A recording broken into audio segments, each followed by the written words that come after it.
Namaskar. Welcome to my English class. I am Dambodhar Boisya. Today I am going to discuss the sequence of tenses. Ahok, আজি আমাৰ ভিডিঅ'ত আমি আলোচনা কৰিবলৈ ওলাইছো the sequence of tenses. ছাত্ৰছাত্ৰীসকল, আমি ইতিমধ্যে টেন্সৰ যি চাৰিটা ভাগ ইনডিফিনিট, কন্টিনিউয়াস, পাৰফেক্ট আৰু পাৰফেক্ট কন্টিনিউয়াস এই কেইটাৰ বিষয়ে আলোচনা কৰিলো। আমাৰ সেইখিনি আলোচনা কৰাৰ পিছতো আমি টেন্স সম্পৰ্কীয় আৰু বহুতো কথা জানিব লগা আছে। তাৰে ভিতৰত এটা হৈছে সিকুৱেন্স অফ টেন্স। এই সিকুৱেন্স অফ টেন্স কি প্ৰথমে আমি হেতু জানিব লাগিব। সিকুৱেন্স অফ টেন্স এইটো হৈছে কেৱল কমপ্লেক্স সেন্টেন্সবোৰতহে আমি ইয়াক ব্যৱহাৰ কৰোঁ। কমপ্লেক্স সেন্টেন্স কোনবোৰ আমি সেন্টেন্স সম্পৰ্কীয় ভিডিও এটাত এই বিষয়ে খুব ভালকৈ আমি প্ৰকাশ কৰিছো। কমপ্লেক্স সেন্টেন্সবোৰ সেইবোৰ যিবোৰত এটা প্ৰিন্সিপাল ক্লজ বা মেইন ক্লজ আৰু এটা সাবঅৰ্ডিনেট ক্লজ থাকে বা ডিপেন্ডেন্ট ক্লজ থাকে। যেনে he said that he would buy a pen, যে he কৈছিল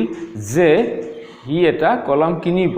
আমি ইয়াতে এই বাক্যটো কতে কি কলো? he said that he would buy a pen. would আমি ইয়াত would লিখিলো, অর্থাৎ he will buy a pen। কলমটো কিনা নাই, কলমটো কিনিব, কিন্তু আমি এনে সিঙ্গেল সেন্টেন্স হলে কি কলো হেতেন? he will buy a pen, he এটা কলম কিনিব। কিন্তু তাৰ আগত এটা আমি লগাই দিলো main clause he said। he কৈছিলটো পাস্ট টেন্সত আছে। he said that যে he কৈছিল যে he would buy a pen। আমি এই ক্ষেত্ৰত he will buy a pen বুলি নকলো। এই যে would বুলি কলো, এই would টো কিয় কলো? এই would টো সেই said মেইন ক্লজৰ said ভাৰ্বটো, যেটো মেইন ভাৰ্ব, সেই মেইন ভাৰ্বটোৰ যেটো টেন্স, সেই টেন্সটো পাস্ট টেন্সত আছে কাৰণে আমি ইয়াৰ অৰ্থাৎ সাবঅৰ্ডিনেট ক্লজৰ will টো would কৰি লিখিব লগা হ'ল। আৰু এনেকৈ আমাৰ মেইন ক্লজৰ মেইন ভাৰ্বৰ টেন্স অনুযায়ী সাবঅৰ্ডিনেট ক্লজৰ মেইন ভাৰ্বৰ ৰূপ লিখা নিয়মকেই সিকুৱেন্স অফ টেন্স বুলি কোৱা হয়। তেনেহলে ছাত্ৰছাত্ৰীসকল কিছু পৰিমাণে আমাৰ সিকুৱেন্স অফ টেন্স কি এইটো আমি জানিলো। প্ৰথম কথা, সিকুৱেন্স অফ টেন্স আমি কমপ্লেক্স সেন্টেন্স বিলাকত ব্যৱহাৰ কৰো। নাম্বাৰ 2, কমপ্লেক্স সেন্টেন্সৰ থকা মেইন ক্লজৰ মেইন ভাৰ্বৰ টেন্স অনুসৰি সাবঅৰ্ডিনেট ক্লজৰ মেইন ভাৰ্বৰ টেন্সৰ ৰূপ ব্যৱহাৰ কৰা হয়। এইটো কৰেসপন্ডিং টেন্স বা কৰেসপন্ডেন্সত আমি এটাৰ লগত আনটোৰ কৰেসপন্ডেন্স আছে, এইটো সেইকাৰণে কৰেসপন্ডিং টেন্স বুলি কোৱা হয়। গতিকে এনে ধৰণে আমি সিকুৱেন্স অফ টেন্স পাওঁ। এতিয়া কথাটো হৈছে আমি সিকুৱেন্স অফ টেন্সৰ বিষয়ে জানিবলৈ আমি আৰু অলপ আগুৱাই যাব লাগিব। ইয়াৰ কেইটামান নিয়ম আছে। প্ৰথম কথা, আমি ইয়াৰ 1 নম্বৰতে দেখিছো যে he says এইটো মেইন ক্লজ, অলপ আগতে কোৱাৰ দৰে এইটো প্ৰিন্সিপাল ক্লজ, অৰ্থাৎ কমপ্লেক্স সেন্টেন্স এটাৰ এই principal clause. he says that he does it, এইটো সাবঅৰ্ডিনেট ক্লজ। মই ইয়াত ভাগ কৰি দিছো। এইটো এই কাৰণেই যে he says that he does it, ইয়াত আমি কি দেখিছো? এইটো প্ৰিন্সিপাল ক্লজৰ বা মেইন ক্লজৰ মেইন ভাৰ্বটো says। আমাৰ এইটো কোন টেন্সত আছে? আটাই গম পাইছো, এইটো প্ৰেজেন্ট টেন্সত আছে। গতিকে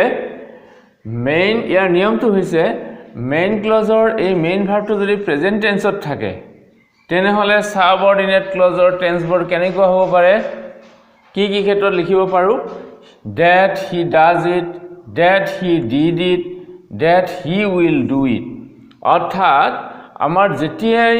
সিচুৱেচন মতে আমি যি ক'ব লাগে যে তেওঁ কয় যে তেওঁক এইটো কৰে, এইটো কৰিছিল বা এইটো কৰিব, ইয়াত টেন্সৰ কোনো পৰিৱৰ্তন হোৱা নাই। ইয়াত he says that he does it, that he did it, that he will do it। অৰ্থাৎ এই ভাৰ্বটো যদি প্ৰেজেন্ট টেন্সত থাকে তেনেহলে আমাৰ আমাৰ কি বুলি কোৱা হয়তো সাবঅৰ্ডিনেট ক্লজৰ মেইন ভাৰ্ববোৰ যিকোনো টেন্সতে থাকিব পাৰে তাত কোনো সমস্যা নাই যেটো প্ৰয়োজন হয় হেমতে ক'ব পাৰো এইটো এটা নিয়ম 1 নম্বৰ নিয়মত আকৌ মেইন ক্লজৰ মেইন ভাৰ্বটো যদি ফিউচাৰ টেন্সত থাকে এইটো ফিউচাৰ টেন্স উইল সে তেনেহলে ইয়াতেও হে একেই কথা আহিব এইটো ফিউচাৰ টেন্সত থাকিলে সাবঅৰ্ডিনেট ক্লজৰ মেইন ভাৰ্ব বিলাক যেনে ডাজ প্ৰেজেন্ট ডিড পাষ্ট আৰু উইল ডু ফিউচাৰ যিকোনো টেন্সত হ'ব পাৰে অৰ্থাৎ he will say that he does it he will say that he did it he will say that he will do it অৰ্থাৎ আমি কি কৰিব পাৰো যে মেইন ক্লজৰ মেইন ভাৰ্বটো ফিউচাৰ টেন্সত থাকিলে সাবঅৰ্ডিনেট ক্লজৰ থকা মেইন ভাৰ্বটো যিকোনো এটা টেন্সত থাকিব পাৰে ই একেবাৰে ফ্ৰী ইয়াত তেনেহলে আমাৰ এই নিয়মটোত কি আহি গল যে মেইন ক্লজৰ মেইন ভাৰ্বটো প্ৰেজেন্ট বা ফিউচাৰ টেন্সত থাকিলে সাবঅৰ্ডিনেট ক্লজৰ এইটো ডেটেৰে আৰম্ভ হৈছে সাবঅৰ্ডিনেট ক্লজৰ মেইন ভাৰ্বৰ যিকোনো টেন্সত থাকিব পাৰে আমাৰ প্ৰকাশ কৰতে কোনো অসুবিধা নহয় অৰ্থাৎ যত যেটো প্ৰয়োজন হয় হেইমতে আমি তা প্ৰকাশ কৰিব পাৰো তেনেহলে আমি এটো গম পালো এতিয়া দ্বিতীয় নিয়ম এটাৰ ক্ষেত্ৰত আহিছো দ্বিতীয় নিয়মৰ ক্ষেত্ৰত কেনেকুৱা he said আমি ইয়াত মেইন ক্লজ মানে প্ৰিন্সিপাল ক্লজ এই কমপ্লেক্স সেন্টেন্সৰ মানে ইয়াত মেইন ক্লজৰ মেইন ভাৰ্বটো এইটো said আগত আমি পাইছিলো says আৰু will say আছিল অৰ্থাৎ প্ৰেজেন্ট আৰু ফিউচাৰ আছিল কিন্তু ইয়াত আমি দেখা পালো যে এইটো এটা past টেন্সত আছে এতিয়া past টেন্সত থকাৰ লগে লগে আমাৰ দায়বদ্ধতা আহি গল past tense আহাৰ লগে লগে আমি কিছুমান কথা গ্ৰামেটিক্যালি ভাবিব লগা হল কি ভাবিব লগা হল he said that যদি এটো আমাৰ যেনেকি ডাজ আছিল এটো আমি ডিড বুলি কৈছো এইখিনিতে মই অলপ ছাত্ৰছাত্ৰীসকলক ক'ব বিচাৰিছো যে আমাৰ এই সিকোয়েন্স অফ টেন্সৰ বেছিভাগ কথা নেৰেশন বা ৰিপৰ্টেড স্পিচৰ লগত মিলি আছে ৰিপৰ্টেড স্পিচ যেটো আমি ডাইৰেক্ট স্পিচৰ পৰা ইনডাইৰেক্ট কৰো যে ডাইৰেক্ট স্পিচত আমি উদ্ধকমাৰ ভিতৰত যেনে he said কি আছে যে I do it তেনেহলে কি হ'ব he said that he did it ঠিক তেনেকৈ আমি নেৰেশনৰ বিষয়ে যেতিয়া আলোচনা কৰিম তেতিয়া নিশ্চয় এই কথাবোৰৰ সাদৃশ্য তাত ছাত্ৰছাত্ৰীসকলে বিচাৰি পাব ইয়াত আমি কি কৈছো যে he said ইয়াত কি আছে he said that he did it present টেন্সটো past টেন্সত গুচি যাব আকৌ he said that he had done it যদি past tense থাকিলে হেতেন হেতু past perfect লৈ গুচি যাব আৰু he said that he would do it মই ফাৰ্স্ট মানে আৰম্ভণিতে যেটো কলো he said that he would buy a pen যে এই কৈছিল যে এটা কলম কিনিব আমি কি কলো would buy আমি এটো কি কোৱা নাই will buy বুলি কোৱা নাই would buy বুলি কৈছো ঠিক তেনেকৈ আমি ইয়াতে কি কৈছো যে he said that he would do it ঠিক তেনেকৈ আমি আন এটা নিয়মলৈ যাওঁ এই দুটা কথা আমি গম পালো যদি ৰিপৰ্ট ইয়াত আমাৰ নেৰেশনৰ মতে হলে এটো ৰিপৰ্টিং ভাৰ্ব আৰু ইয়াতে মানে আমাৰ কমপ্লেক্স সেন্টেন্সত আমাৰ মেইন ক্লজৰ মেইন ভাৰ্ব ইয়াত আমাৰ কি আছে 3 নম্বৰত ইয়াত দেখিছো যে said এটো past tense অলপ আগতে কোৱাৰ দৰে he said that এইবাৰ যদি বাক্যটো এটা ইউনিভাৰ্সাল ট্ৰুথ হয় যদি বাক্যটো এটা চিৰসত্য ঘটনা হয় তেনেহলে কিন্তু এইটো past tenseত থাকিলেও আমাৰ সাবঅৰ্ডিনেট ক্লজৰ বা ডিপেন্ডেন্ট ক্লজৰ মেইন ভাৰ্বটো প্ৰেজেন্ট ইনডিফিনিট টেন্সতে লিখিব লাগিব কেনেকুৱা he said that honesty is the best policy এটা চিৰসত্য কথা সাধুতাই উত্তম উপায় যে honesty is the best policy আমি ইয়াতে is লিখিছো কিন্তু ইয়াতে said আছে যে ঠিক তেনেকৈ honesty is the best policy লিখিব পাৰো man is mortal is mortal. আৰু কোন ক্ষেত্ৰত আমি লিখিব পাৰো প্ৰেজেন্ট ইনডিফিনিট টেন্স যদি হেবিচুৱেল একচন হয় যদি কামটো বক্তাজনে নিয়মীয়াকৈ কৰে অভ্যাসগতভাৱে কাম কৰে তেনেহলে আমি এই ক্ষেত্ৰত ইয়াত past tense লিখিলেও past tenseত থাকিলেও এটো প্ৰেজেন্ট টেন্সত ক'ব পাৰো যেনে he takes bath in the river every day যে তেওঁ প্ৰতিদিনে নদীখনত বা নৈখনত গা ধুৱে এটা নিয়মীয়াকৈ কৰি আহে এটা ৰেগুলাৰ একচন বা হেবিচুৱেল একচন এই হেবিচুৱেল একচন অভ্যাসগত he takes bath in the river every day গতিকে ইয়াত আমি পাষ্ট টেন্সত আছে বা he gets up early in the morning he always gets up at dawn হি সদায় দকমকালিতে উঠে এনেকুৱা ধৰণৰ কথাবোৰ আমি কি কৰিব পাৰো এইটো পাষ্ট টেন্সত থাকিলেও এইটো প্ৰেজেন্ট ইনডিফিনিট টেন্সত হয় আৰু নেচাৰেল যিবিলাক আছে প্ৰকৃতিৰ birds fly he said that birds fly ইয়াতে আমি চৰাই উৰে আমি যদি কওঁ a dog barks he said that a dog barks এটা কুকুৰে ভুকে ঠিক এনেকুৱা ধৰণৰ বা দা ডগ বাৰ্কস এই ধৰণৰ হলেও আমাৰ ইয়াত কি হ'ব প্ৰেজেন্ট ইনডিফিনিট টেন্স হ'ব গতিকে এই ক্ষেত্ৰত ইয়াত কি কৰা হয় যে মেইন ভাৰ্বটো মেইন ক্লজৰ মেইন ভাৰ্বটো পাষ্ট টেন্সত থাকিলেও আমাৰ আনটো ক্লজ অৰ্থাৎ ডিপেন্ডেন্ট ক্লজ বা সাবঅৰ্ডিনেট ক্লজৰ মেইন ভাৰ্বটো ইয়াক অনুকৰণ নকৰে পাষ্ট টেন্স অনুযায়ী লিখিব নালাগে হেইটো তাৰ স্বাভাৱিক নিয়ম যেটো প্ৰেজেন্ট টেন্সত লিখা হয় হেইমতে তাক লিখিব লাগে আকৌ আন এটা নিয়ম আছে হেইটো নিয়মৰ কথা কৈছো কি যে যদি সাবঅৰ্ডিনেট ক্লজটোৱে কোনো কম্পাৰিজন বুজায় তুলনা কৰা বুজায় তেনেহলে আমাৰ কেনে ধৰণে লিখিব লাগিব আমি হেইটো চাম যেনে he loves you more than he loves me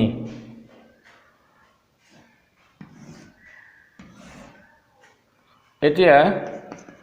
he loved you more than he loved me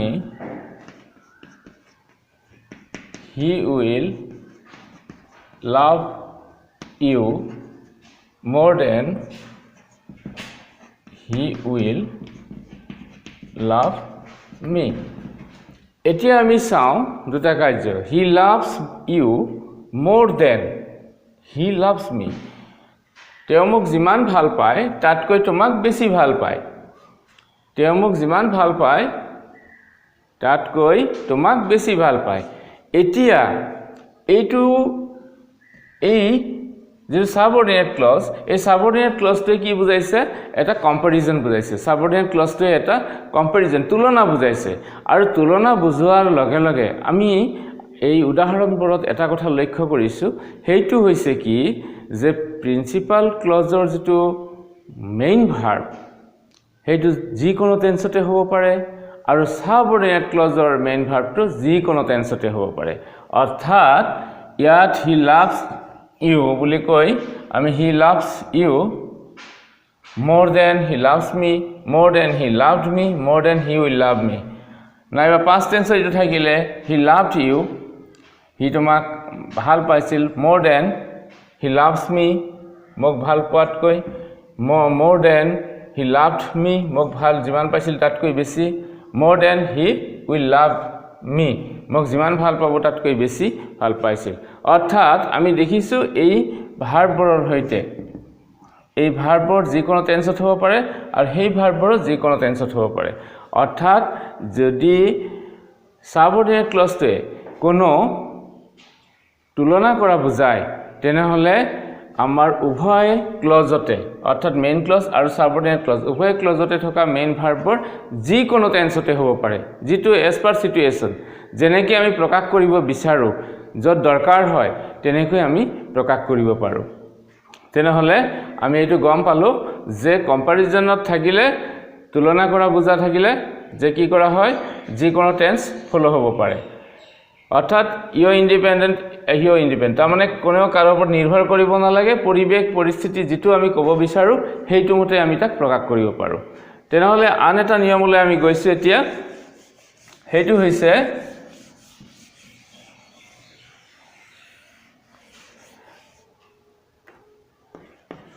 subordinate clause তে যদি adjectiveৰ দৰে কাম কৰে subordinate clause যেটো আছে হেতু যদি adjectiveৰ দৰে কাম কৰে তেনেহলে কেনেকুৱা হয় আমি চাই লও I see the man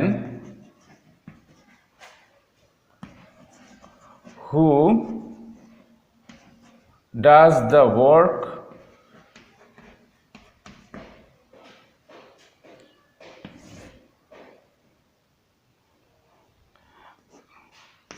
I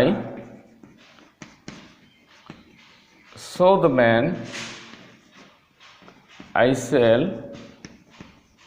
see the man who does the work did the work will do the work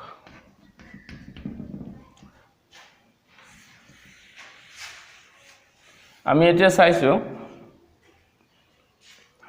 মই মানুহজনক দেখা পাম আই বা দেখো I see the man who does the work যিয়ে কামটো কৰে মই মানুহজনক দেখা পাওঁ I see the man who did the work বা I see the man who will do the work অর্থাৎ যদি কোনো এডজেক্টিভ ধৰে কোনটো মানুহ কোনজন মানুহ হক দ্য ম্যান সেইজন মানুহ যিজনে কামটো কৰে কৰিছিল বা কৰিব এনেকুৱা ক্ষেত্ৰবিলাকত অৰ্থাৎ সাবঅৰ্ডিনেট ক্লজটোৱে যদি কোনো এডজেক্টিভৰ নিচিনা কাম কৰে এডজেক্টিভ মানে আমাৰ মনত পৰিছেনে এডজেক্টিভ হৈছে যেতিয়া কোনো বিশেষভাৱে বুজায় নাউনক কোৱালিফাই কৰা শব্দবোৰক আমি এডজেক্টিভ বুলি কওঁ আৰু ইয়াত এডজেক্টিভটো কি হৈছে এই ক্লজটোৱে এই মানুহজনক এই অবজেক্ট যেটো আছে দ্য ম্যান এই মানুহজনক বিশেষভাৱে বুজাইছে আৰু সেই কাৰণে কোনজন মানুহ এই যিজনে কামটো কৰে যিজনে কামটো কৰিছিল সেই মানুহজনক দেখুৱাই দিছে এই কাৰণে ইয়াক এডজেক্টিভৰ নিচিনা বুলি কোৱা হৈছে গতিকে ইয়াত আই সি দ্য ম্যান গৈ মই মানুহজনক দেখা পাওঁ যিয়ে কামটো কৰিছিল বা যিয়ে কামটো কৰিব এনেকুৱা অৰ্থত ইয়াত কোনো টেন্সৰ বাধ্যবাধকতা নাই যে আমি এটো হলে বেলেগ কৰিব লাগিব ইয়াত যেটো প্ৰয়োজন হয় হেইমতে ক'ব পাৰি ঠিক তেনেকৈ আই স দ্য ম্যান এটো পাস্ট টেন্সত আছে পাস্ট টেন্সত থাকিলেও আমি ইয়াত আই স দ্য ম্যান মই মানুহজনক দেখিছিলো হু ডাজ দ্য ওয়ার্ক যিজনে কামটো কৰে হু ডিড দ্য ওয়াৰ্ক যিজনে কামটো কৰিছিল হু উইল ডু দ্য ওয়াৰ্ক আমাৰ আগৰ হিচাপে হলে এটো I saw the man who would do the work ito corresponding past tense ene koi gol heten kintu yat etu baধ্যবাধকতা tu nai kiyo je kaam tu koribo hoyto future koribo kaam jo koribo heito eta adjective manujone kaam tu kora nai koribo kintu moi manujonok dekhisilu thik ene koi jodi future tense ot thake yate I shall see the man who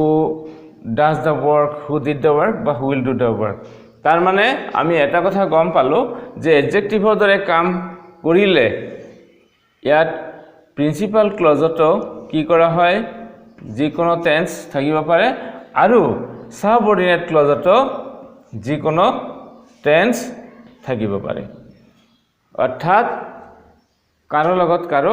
বাধ্যবাধকতা নাথাকে যত যেটো প্ৰয়োজন হয় হেইমতে আমি ব্যৱহাৰ কৰিব পাৰো এইখিনি আছিল সিকোয়েন্স অফ টেন্সৰ কথা আমি আগো অলপ মনত পেলাই দিব বিচাৰিছো যে সিকোয়েন্স অফ টেন্স এটো হৈছে কমপ্লেক্স সেন্টেন্সত মেইন ক্লজৰ মূল ভাৰ্বৰ টেন্স অনুসৰি সাবঅৰ্ডিনেট ক্লজৰ মূল ভাৰ্বৰ টেন্সৰ ৰূপ লিখা নিয়ম আৰু এই নিয়মৰ ক্ষেত্ৰত আমি ইয়াত পাঁচটা কথা আলোচনা কৰিছো যে হেই কেইটা কথা হল কেনেকুৱা যদি মেইন ক্লজৰ মেইন ভাৰ্বটো প্ৰেজেন্ট বা ফিউচাৰ টেন্সত থাকে তেনেহলে সাবঅৰ্ডিনেট ক্লজৰ মেইন ভাৰ্বটো যিকোনো টেন্সতে থাকিব পাৰিব তাৰ পিছত আমি পাইছো যে মেইন ক্লজৰ মেইন ভাৰ্বটো যদি পাষ্ট টেন্সত থাকে তেনেহলে সাবঅৰ্ডিনেট ক্লজৰ মেইন ভাৰ্বটোক সাধাৰণতে পাষ্ট টেন্স অনুযায়ী লিখিব লাগে এটো কৰেসপন্ডিং পাষ্ট টেন্স বুলি কোৱা হয় কিন্তু যদি সাবঅৰ্ডিনেট ক্লজটোৱে আন এটা কথা পাইছো যদি সাবঅৰ্ডিনেট ক্লজটোৱে কোনো চিৰসত্য ঘটনা প্ৰকাশ কৰে কোনো হেবিচুৱেল একচন প্ৰকাশ কৰে তেনেহলে মেইন ক্লজৰ মেইন ভাৰ্বটো পাষ্ট টেন্সত থাকিলেও সাবঅৰ্ডিনেট ক্লজৰ মেইন ভাৰ্বটো পাষ্ট টেন্স অনুযায়ী লিখিব নালাগে বা লিখা নহয় এইটো স্বাভাৱিকভাৱে প্ৰেজেন্ট ইনডিফিনিট টেন্সত ব্যৱহাৰ হয় ঠিক তেনেকৈ আমি আকৌ পাইছো যদি তুলনা কৰা বুজায় সাবঅৰ্ডিনেট ক্লজটোৱে যদি তুলনা কৰা বুজায় তেনেহলে মেইন ক্লজ আৰু সাবঅৰ্ডিনেট ক্লজ এই দুটা ক্লজতে প্ৰয়োজন অনুসাৰে যিকোনো টেন্স হ'ব পাৰে ঠিক একেদৰে হেকৰটোত আমি পালো যদি সাবঅৰ্ডিনেট ক্লজটোৱে কোনো এডজেক্টিভৰ দৰে কাম কৰে তেনেহলে মেইন ক্লজ আৰু সাবঅৰ্ডিনেট ক্লজৰ মেইন ভাৰ্ববোৰ যিকোনো টেন্সত প্ৰয়োজন অনুসাৰে বহিব পাৰে ঠিক আছে ছাত্ৰছাত্ৰীসকলে আজিৰ এই ভিডিঅ'টোৰ যোগে এই সিকোয়েন্স অফ টেন্সৰ বিষয়ে কিছু কথা জানিব পাৰিছে আশা ৰাখিছো তেওঁলোকৰ কিছু উপকৃত হ'ব ভাল লাগিলে ভিডিঅ'টো শেয়াৰ কৰিব লাইক কৰিব আৰু সাবস্ক্ৰাইব কৰিব আমি পৰৱৰ্তী সময়ত কন্ডিশনাল সেন্টেন্স যিবিলাক আমাৰ কন্ডিশনাল সেন্টেন্স আছে ইফ ক্লজ যুক্ত বাক্য আছে সেই কন্ডিশনাল সেন্টেন্স বিলাকৰ লগত টেন্সৰ বা ভাৰ্বৰ কেনেকুৱা ব্যৱহাৰ হয় সেই বিষয়ে আলোচনা কৰিবলৈ আমি আকৌ লগ পাম লগ হ'ম আজিলৈ ইমানতে সামৰিছো ধন্যবাদ